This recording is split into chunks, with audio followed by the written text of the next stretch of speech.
What's going on, you gamers? Today we're going to be going over some hints and tips that can really help you out in Rumbleverse. So if you want to get better fast, then stay tuned. That's coming up next.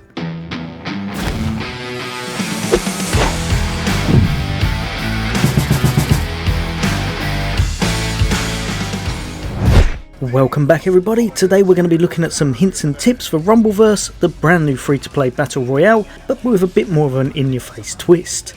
As always, if you enjoyed this video, a like would be much appreciated, and for all the latest and greatest gaming content, then why not hit that subscribe and bell icon, or follow me over on Twitter. But for now, kicking it off with our first tip, we have blocking. Blocking is an absolutely essential part of fighting, and Rumbleverse is no different. You can block attacks that aren't vicious and unblockable, and a great thing to know is if someone is hitting you with standard attacks, for example trying to launch a combo after the first strike, the shield will automatically block the next ones, allowing you to spam your special moves or your vicious attack, which will usually catch them off guard as soon as their combo's ended. And next tip is a short and simple one, but essential for your survival. Holding block also regenerates your stamina a whole bunch faster, helpful to maintain it or in order to run away if you find yourself in a little bit of trouble. Coming in at number 3, and we have perks. Perks are vital in this game as they give you certain passive abilities during the course of a match. To earn them, you're going to need to cause damage to your opponents, so one piece of advice I would definitely give is to play quite offensively. Gaining perks early on or having quite a few at those later stages when the circle's very small can really make the difference between winning or losing. So play offensively, get some damage in when you can, and that way you'll earn your perks a little bit faster. Now speaking on perks, there are 15 currently in the game, and at maximum you can earn up to 10 a match, although that can be a little bit on the tough side. However, trying to cause a lot of damage in your matches when possible and learning what each perk does can really help you out, as some can be absolutely game changing. If you're unsure of what they do and you do want to know what ones you've got on at the moment, then why not hit that start button, have a little look over on the right hand side of the screen, and you can check them out at any time. Although probably advised not to do it when you're too close to an opponent. Now a big part of the game is knowing exactly what special moves and abilities beat others. One of the most important thing I would recommend very early in the game is to learn the priority attack system. Knowing what moves beat others is integral to winning your matches, and without knowing what these do, it's going to be much harder for you to win those battles and get to grips with the fights within each match. Learn these as soon as you can and things will be a lot more golden for yourself, and if you are struggling, then I'll have a video on that as well, so you could always hit the link up top right now for a thorough walkthrough. Now, much like most battle royale games, at the start you're going to be launched into the environment. In this case it's called Capital City. You'll be chucked into different areas of the map in different matches, so try to learn new areas that work best, some of which have an abundance of golden crates, in certain parts rather than others, or a lot more crates in general. Learn where the best areas are in the map and you can give yourself a great head start. Just be careful with other players that probably have a similar idea, because landing too close to lots of different teams may well not work out in your best interests. Now speaking of loot crates, these come in 3 different varieties. You've got your wooden boxes, your silver and your golds. If you can, try to prioritise the gold ones first, but all of them can be essential for breaking open. The gold ones tend to be the very best, holding the highest chance of the best goodies, for example epic skill books, protein shake upgrades and other items like big chickens. Try to smash open as many as you can find and it will definitely help you and give you a much better fighting chance against your opponents, especially as you progress through the match. Don't forget to use your items wisely. You can store your items for later on using the directional pad, perfect for stocking up on big chickens if you need to replenish your health after a tough fight, or for storing certain things like your regen stamina, or of course certain weapons like baseball bats. These can really help you to tackle opponents, so saving them can be a great idea. Also, while we're on items, the most important of them all are the protein powders. Red will enhance your damage by 10%, green will be your health, again by 10%, and finally you're going to have your stamina, which will be your yellow protein powders, again boosting your stamina by 10%. Use these wisely and choose carefully which ones you want to use and at the right times. In general, whenever you're kind of away from your opponents, because if you're too close and they attack you, you can drop the item on the floor, allowing them to take hold of it and use it for themselves. So speaking of your upgrade powders, this offers a bit of diversity in your build. If you want to go full on damage, then you're going to stock up on your reds. Want more stamina? Then grab some yellow protein powders. But above both of these, I would highly suggest making sure that you stock up on at least a few, probably around about 4 or more, of your green health ones. You'll find out early on that special moves and other such damaging abilities in this game take an abundance of health off, and without any extra health on your character, you can quite easily be one shot.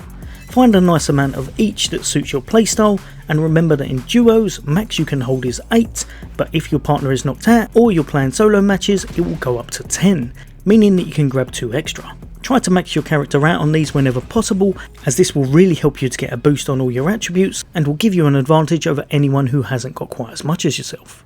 Coming in at 10, and we have not all special abilities are created equal. As you break open the crates, you're going to find skill books of different rarities, with the lowest being the green, then onto the blue, and finally the epic being the purples. Epic skills in general are the most powerful ones that you're going to be after. Ones to look out for will be things such as Omega Uppercut, but there are also a few exceptions to this. For example, the rare blue skill book called Punchline is absolutely devastating, and is just as powerful as pretty much all of the epic ones. Try out different skill books, see which one you like, and then look out for them during your matches, as the best ones can really turn the tides of battle in your favour. Now we have weapons and power attacks. Power attacks are things such as drop kicks and elbows, and these can be very strong and are really high up the priority list, and you can quite easily overwhelm your opponents. And some weapons like signposts are great for AoE damage, taking on multiple enemies at once and do a massive amount of damage easy. Or for single target, another perfect example would be a baseball bat. Using these weapons can really help you out, and not to forget, you can also use them as throwable objects, which can be perfect for finishing off those enemies that are trying to run away with very low health. Now timing is everything in this game, working out when to attack, when to block, when to run away, but most importantly is learn when to tackle your opponents. If you're jumping into a fight, then pick off 1 or 2 enemies with low health can really help you to grab those perks early on. If however you jump into the fray and there's 1, 2, 3, maybe even 4 opponents that are going to turn around and start to tackle you, the odds are definitely not in your favour. If you can single out 1 opponent with low health, or even 2, it can work out very well, but remember, if you do find yourself taking an absolute beating, running away to fight another day may well be the best tactic you've got at your disposal. Now like I said earlier, the abilities you pick up can really give you an advantage over your opposition.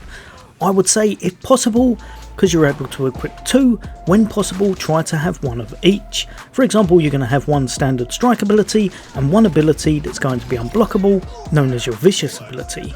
This one will allow you to go for your opponent's blocks, and the other will be used whenever you're in amongst the fray. Remember, vicious abilities are all well and good, but they do get beaten down by normal standard abilities. So if you have 2 of these on, if you've got 1 or 2 people after you and they're using their standard abilities, you're going to be losing out a lot of the time. It's definitely going to be an uphill challenge, so whenever possible try to have 1 of each, and it's going to make you a little bit more well-rounded. Now one thing you're going to want to do is to learn the abilities you're picking up. I writ a few of them off as absolutely awful, and now after practicing a little bit more, some of the ones I thought were worst were now some of the best ones in the game. 2 classic examples of this currently are probably Dolphin Dive and Omega Uppercut. Dolphin Dive can be changed straight into a vicious strike or another move, or even into your super move, allowing for some massive single target damage. Omega Uppercut is classed as a priority skill move, which means it's pretty much a cut above all the rest. It's in line with the power moves, so this is the only ability in the game currently that you can use, and it's going to be cancelled out by those drop kicks rather than getting beaten by it and you losing a load of health. No doubt they'll be adding more skills in the future, so keep an eye out for what all of them do and probably give them a little bit of a test before you write them off. Coming in at 15, and we have filling up your super bar. Filling up your super bar with stars allows you for the most powerful move in the game. A kind of super spinning pole driver that is so powerful it can very often one-shot an enemy, especially if you've raised your damage enough. However, it does require a vicious grab to get it off, so you're going to need to time it well whilst in your super. You also have a nice bit of health regen whilst you're in it. If however you haven't used your super but you have managed to fill the bar up completely, this acts as a kind of second chance. So if you're knocked out, you instead rise back up with a small amount of health, allowing you to take the opponent on again, or just run away if you want to try and stock up on a bit more health. Taking advantage of this super I would say is essential for the combat and is definitely the most powerful thing in the game. Now, a lot of what we've covered helps you to be extremely offensive, but what about defense? Blocks, as we've already gone over, can really help you to stop those standardized attacks like punches or your standard abilities, but if they have an unblockable like a vicious or a super, you're going to be in for a lot of trouble. And that's when dodges come into play. Dodging is probably the best way to avoid attacks, as you'll get a flashing animation showing that you have an iframe for a very short while, so you'll be invincible for a fraction of a second. These dodges take a bit of stamina, but learning how to use them and use them correctly can often be infuriating for your opponent as you dodge their attacks over and over again, especially if they're trying to catch hold of you with those specials. In fact, once you get good with these, you can quite often dodge out the way and then perform your own attack afterwards and catch them off guard. Getting good with these dodges can well be the difference between winning or losing in a lot of your matches, especially against those good players. Now at number 17, we've got watch your stamina bar. Being able to use moves and in turn move around or run is pretty much vital for this game. If you exhaust all of your stamina, you're going to become winded, and for a few seconds you'll have no stamina regen whatsoever. This makes you very vulnerable and pretty much a sitting duck. Keep an eye on your stamina bar, because if you do become winded, it's definitely not going to work in your favour, and it's a good chance that this will be the end of you, especially if you're amongst one or two opponents. Now another good thing to note is to use the terrain to your advantage. If there are enemies below you, you can quite easily climb up high and elbow drop on them from the top of a building. If there's an enemy near water, you can throw them in for an easy KO. Or if you're in trouble and you've got a very low amount of health, you could always run away and try to hide somewhere, for example a bush. So I've seen it a few times when people are hiding in bushes and just waiting until their numbers have dwindled down. I'm not saying this is the right way, but there's a lot of playstyles you can use in this game, and just trying to survive sometimes is the best way to go about things. So get used to the layout of the city and use the environment to your advantage, and you'll definitely find these matches a little bit easier. Now another thing I like about this game is that the ring closing in on you doesn't always mean certain doom. In fact, it's a lot more lenient than in pretty much any other battle royale. In true wrestling fashion, you get a count of 10 before you're counted out, and with good timing and enough stamina you can quite easily avoid this, or even dip out and then dip back into the circle in order to get away from an opponent, or in fact sneak up on one. Just as handy can be when the circle is very small. You can use it to your advantage again by throwing your opponents out into it or slamming them off of a building, often causing them to get KO'd because they've already had some timeouts in it. Now lastly, not really a tip for battles, but more like something to keep an eye out for, and that's your daily and weekly challenges. These challenges are going to net you levels of fame, which in turn is going to help you to go up the ranks in your leagues. That will also mean that at certain points you're going to receive mail from your fan base. Once you unlock these, it's going to be certain cosmetics and gestures and such, allowing for new customizations of your character. This is perfect for any players that want to get into the game but don't want to be spending any real money on it at this point. So if you want to look ghetto fabulous but don't want to spend a penny on it, then keep out for your rewards as you go up those tiers by doing your daily and weekly tasks. Well, you gamers, hopefully that's helped a few of you out. As always, for all things gaming, for all things Xbox, take care.